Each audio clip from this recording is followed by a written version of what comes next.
এখন কবরে তার মরদেহ রাখা হচ্ছে।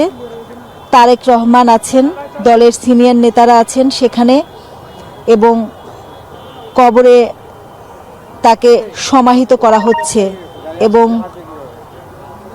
এরই মধ্যে কবরে চিরনিদ্রায় শায়িত করা হচ্ছে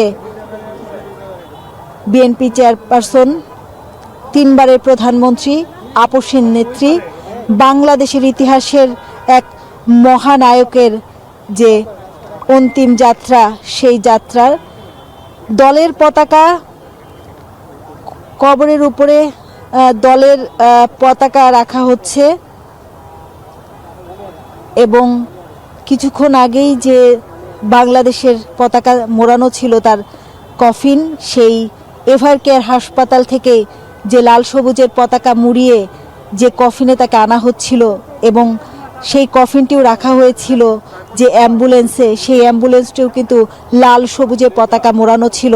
যে বাংলাদেশের প্রতিনিধি, তিনি ধীরে ধীরে যে বাংলাদেশের সবার নেতা হয়ে উঠেছিলেন, এবং আজকের সেই যে শেষ বিদায় যাত্রা, সেই একই রকমভাবে বাংলাদেশের পতাকা মুড়িয়েই সেই বাংলাদেশের মাটিতেই তাকে সমাহিত করা হচ্ছে। এবং এই মুহূর্তে সেখানে তারেক রহমান আছেন, দলের সিনিয়র নেতারা আছেন, চেয়ারপারসনের যে ব্যক্তিগত নিরাপত্তার দায়িত্বে যারা আছেন সিএসএফ সদস্যরা আছেন, এবং স্বাধীনতার ঘোষক সাবেক রাষ্ট্রপতি বেগম খালেদা জিয়ার স্বামী শহীদ জিয়াউর রহমানের সমাধির পাশেই তাকে চিরনিদ্রায় শায়িত করা হচ্ছে।